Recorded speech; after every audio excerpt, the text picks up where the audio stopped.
భారత్ వేదికగా జరిగే టీ20 ప్రపంచ కప్లోని తమ మ్యాచ్లను శ్రీలంకకు మార్చాలన్న బంగ్లాదేశ్ క్రికెట్ బోర్డు బీసీబీ అభ్యర్థనను ఐసీసీ తిరస్కరించింది.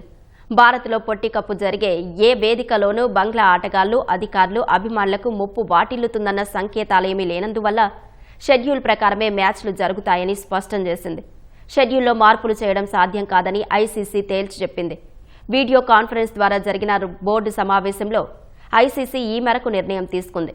ఈ భేటీలో 16 సభ్య దేశాల్లో 14 బంగ్లాదేశ్ బోర్డుకు వ్యతిరేకంగా ఓటు వేసినట్లు ఐసీసీ వర్గాలు తెలిపాయి. బంగ్లాదేశ్, పాకిస్తాన్ మాత్రమే మ్యాచ్ల తరలింపునకు అనుకూలంగా ఓటు వేసినట్లు ఐసీసీ వర్గాలు తెలిపాయి. బంగ్లా మ్యాచ్లను శ్రీలంకకు తరలించడంలో సమస్యలుంటే వాటిని నిర్వహించేందుకు సిద్ధంగా ఉన్నామని ఐసీసీకి పాక్ చెప్పింది. ప్రస్తుత పరిస్థితిలో మ్యాచ్లను వేరే చోటుకు తరలిస్తే ఐసీసీ టోర్నీల గౌరవానికి ముప్పు వాటిల్లుతుందని, ప్రపంచ క్రికెట్ పాలక మండలి తటస్థతను దెబ్బతీస్తుందని ఐసీసీ పేర్కొంది. ఈ విషయంపై పునరాలోచించి తుది నిర్ణయం తీసుకోవడానికి ఐసీసీ బీసీబీకి మరో రోజు సమయం ఇచ్చింది. కానీ తమ జట్టు భారత్కు వెళ్లదని, ఐసీసీ ఒత్తిడికి తాము తలవంచబోమని బంగ్లాదేశ్ ప్రభుత్వ క్రీడల సలహాదారు ఆసిఫ్ నజ్రల్ స్పష్టం చేశారు. ఈ టోర్నీ కోసం బంగ్లాదేశ్ భారత్కు రాని పక్షంలో ఆ జట్టు స్థానంలో స్కాట్లాండ్ను ఆడించాలని ఐసీసీ భావిస్తోంది.